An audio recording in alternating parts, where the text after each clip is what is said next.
다음은 추세선을 직접 그려보는 거예요. 되게 여러분들이 핸드폰으로 할 때는 더 추세선을 그리기 쉽지 않을 거예요. 너무 작아서. 근데 PC에서 이제 HTS라고 홈 트레이딩 시스템으로 그릴 때도 좀 쉽지 않으실 거예요. 자동 추세선도 있지만 그게 좀 정확지가 않아서 추세선은 어떻게 그리냐?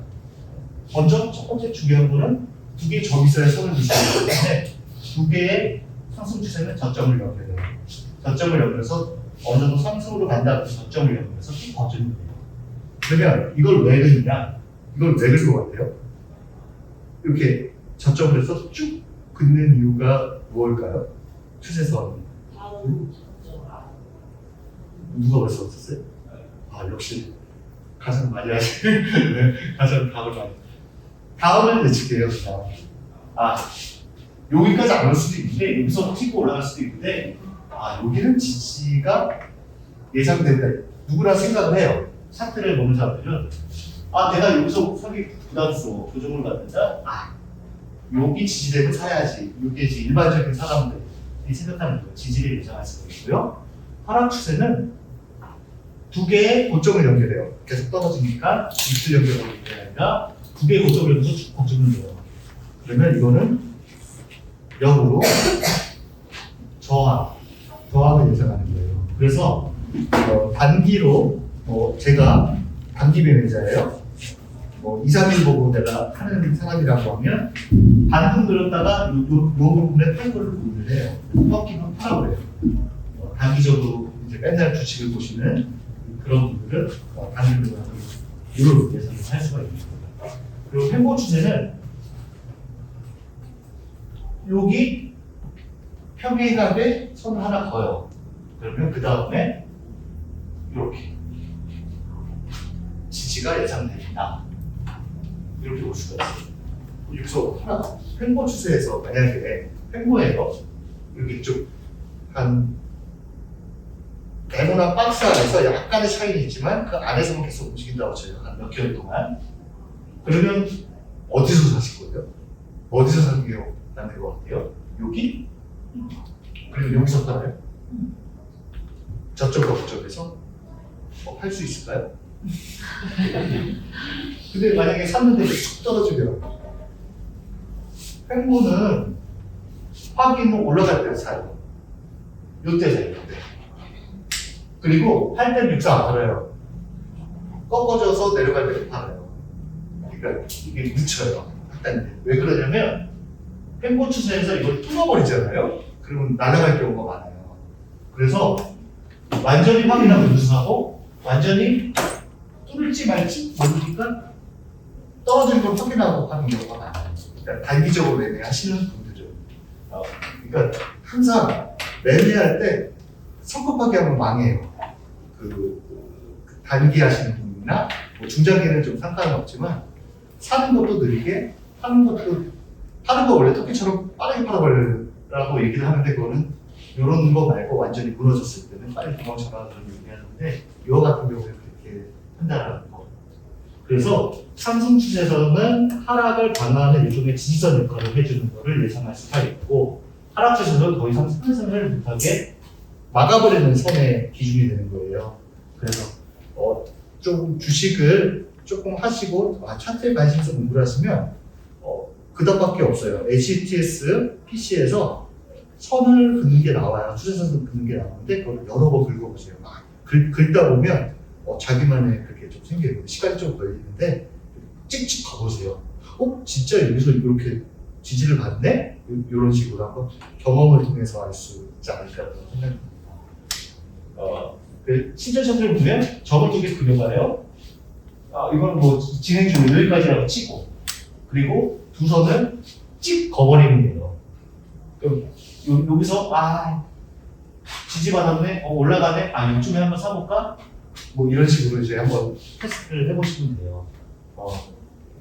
그렇다면 추세선의 신뢰도 신임을 받으려면 요걸까요? 그냥 찍어도 답 나올 것 같아요. 어디? 요거요? 네, 맞아요. 요거예요. 신뢰도요. 45도 기울기의 근접할수록 신뢰도가 있고요. 상승 추세는 저점의 수가 많을수록 또 길이가 길게 이어질수록인데 왜 그러냐면 각도가 이렇게 한 70도, 80도로 가는 거는 체할 수 있다는 게 금방 무너져요. 이게 우리 잡주라고 하는데 급하게 상승한 거는 급하게 무너져요.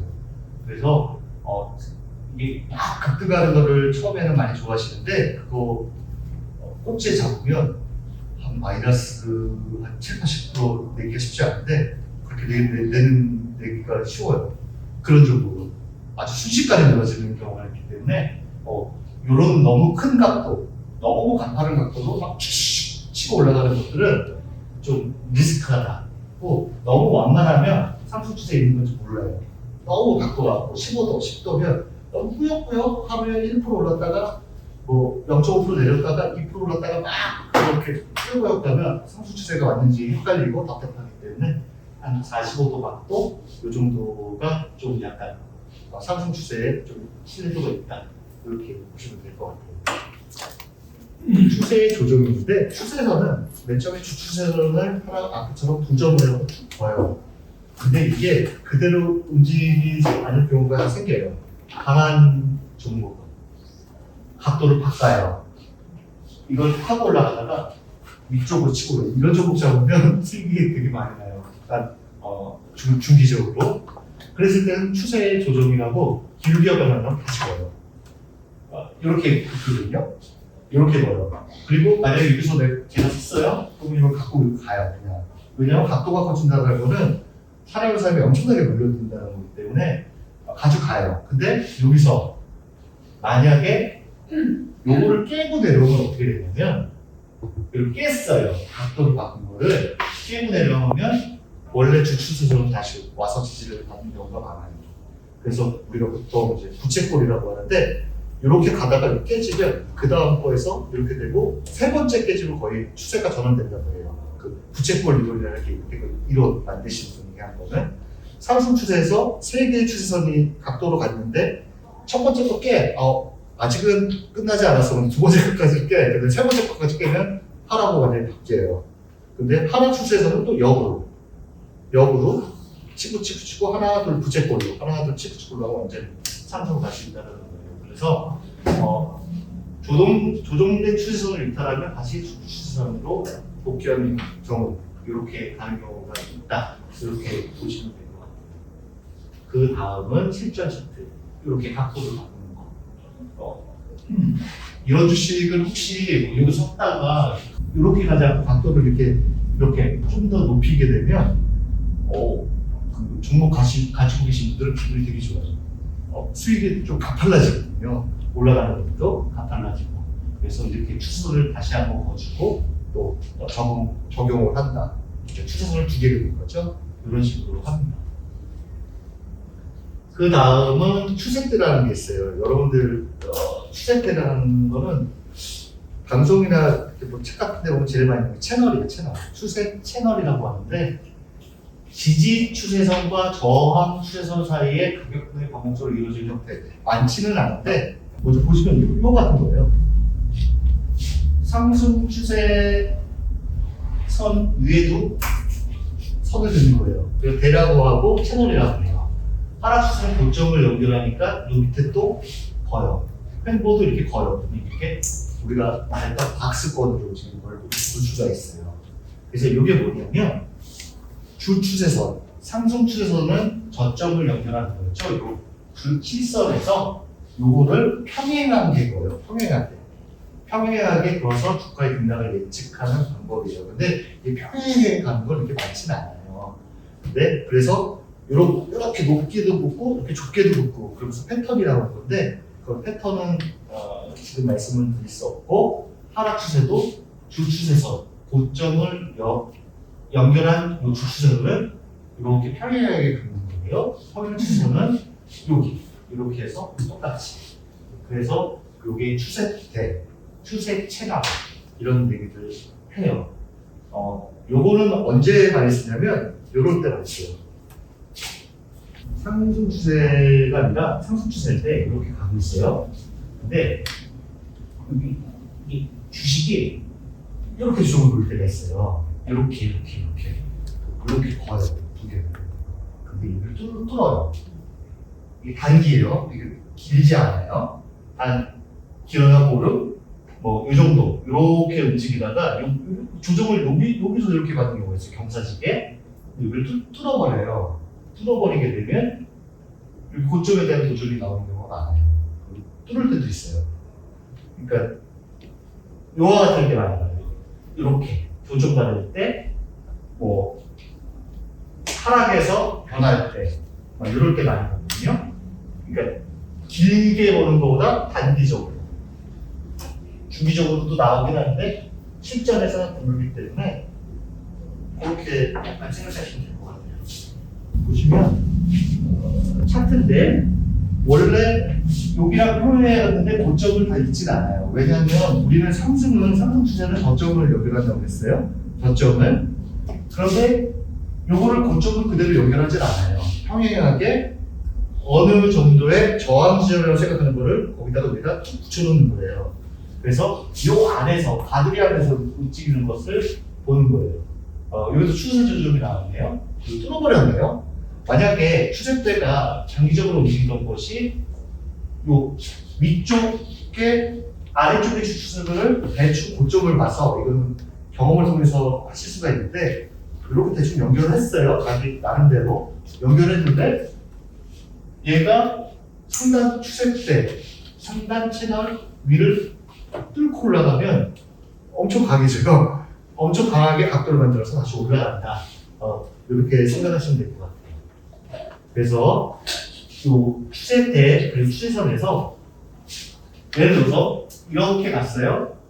근데 여기서 이렇게 요 선을 이렇게 가까이 접으면 유식이 관찰을 해요. 왜냐하면 매수 사려는 사람이 약해졌나? 무너지는 거 아니야? 그래서 좀 의심을 하는 경우가 많아요.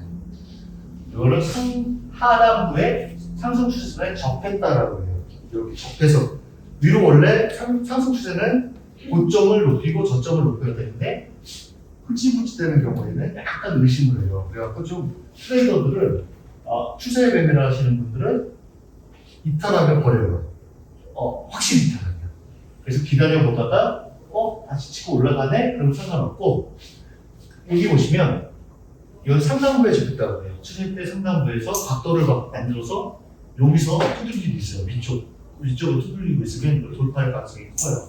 그러니까 접합이라고 얘기했는데 아슬아슬하게 원래대로 안 가고 이렇게 밑에서만 놓을 때는 의심을 하고, 위쪽을 각도를 바꿔서 위쪽에서 퉁퉁퉁, 아까 저항이라 지지나 통통 치면 약해진다고 했어요. 뚫을 경우가 있어요. 근데 뚫을 때도 거래량이 뒷받침돼야 돼요. 그래서 이렇게 있고요. 그 다음에 요거 같은 경우에는 먼저 아까 말한 것처럼 고점은 어떻게 하든 올라가요. 이게 중소형주인데 좀 봉이 크죠. 근데 하단부에 접하면 추세에 약하신 거예요. 여기는. 근데 여기서 안 깨고 내려와요. 그러면 가지고 있으면 돼요. 문제는 저 위에서 발생하는데, 우리가 상승 추세는 항상 저점과 고점이 높아져야 돼요. 고점은 항상 높아져야 돼요. 근데 전고점, 전고점, 직전 고점을 뚫지를 못해요. 더 이상 여기서부터 의식을 해야 돼요. 내가 배우기로는 추세라는 것은 고점과 저점이 계속 높아져야 되는데 왜 저기를 못 뚫을까? 힘이 약해진 게 아닐까? 하는데, 그런 와중에 며칠 있다가 상승 추세선을 깨버리면 기술적으로 매도하시는 확실히 깬다라고 하면 버려요. 미련 없이.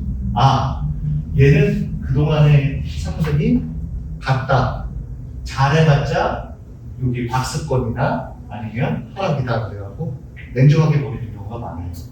그래서 상승 추세에서 변화 시점은 왜 더 위로 못 올라갈까? 계속 올라왔었는데 차근차근 여기서 시작해요.